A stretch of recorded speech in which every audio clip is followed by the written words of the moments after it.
पिला माने पंडित गोदावरी मिश्र द्वारा लेखा जाइथिबा टिकी टिकी कविता टिके आमे देखिबा। टोपा पानी रे गढ़ा होइछि सिंधु, दिसु नाही सीना आखि की तार असंख्य बिंदु।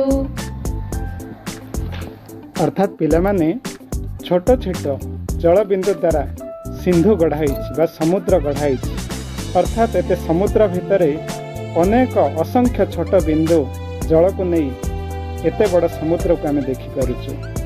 तेबे आस पिला माने परवर्ती पदटी को सुनिबा। टिके टिके धूली कणिका मिसी होइछि धरा, पहाड़ पड़िया नगर सबु धूली रे गढ़ा। तो पिला माने छोट छोट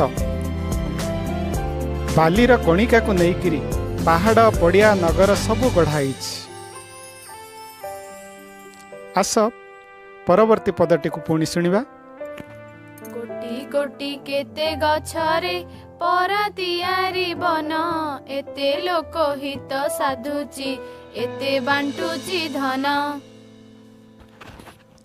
गोटे गोटे गछ को नेइकिरी जंगल सृष्टि होइछि, आउ से लोक मानकर बहुत उपकार करुछि, आउ से समस्त को बहुत प्रकार धन बांटुछि। आमे सेठु औषध पाउछु, विभिन्न द्रव्य पाउछु, आमर चलनी सामग्री मध्ये आमे पर्वतरु पाउछु।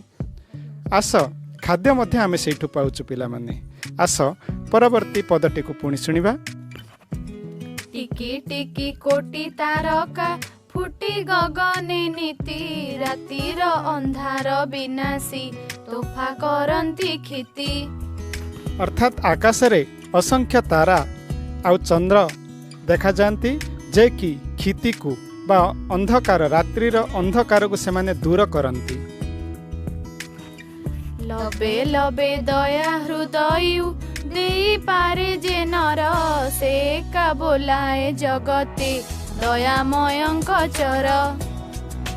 अर्थात पिला माने जहाँ हृदय रे दया सहनशीलता अन्य प्रति उपकार करिवार भावना अछि, से ही दयामयंकर चर बा दयामयंकर दूत हिसाब रे परिचित होइथाय, आ ताको समस्ते अंतररु प्रणाम करथांती।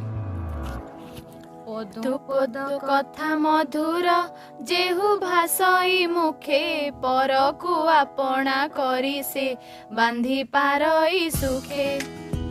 अर्थात जହାର वचन मधुर जे अन्य को आकर्षित करे तार भाषा, से ही पर को आपणा करि पारे, आउ से सारा संसार को निजर परिवार करि पारिथाय। टिकी टिकी कार्य सुगति जेबे देखाई पार, तेबे सिना मर्ते पिलाए जन्म करिब सार। अर्थात आमे पिला माने यदि छोट छोट कार्य को आमे श्रेष्ठ भावना नहीं करी करिबा, ताहले आमे जाई श्रेष्ठ हेई परिबा और आम देश को आम जाति को आग को नेबा संगे संगे आमे जणे उत्तम नागरिक हेकी अन्य पाखरे उदाहरण सृष्टि करि परिबा।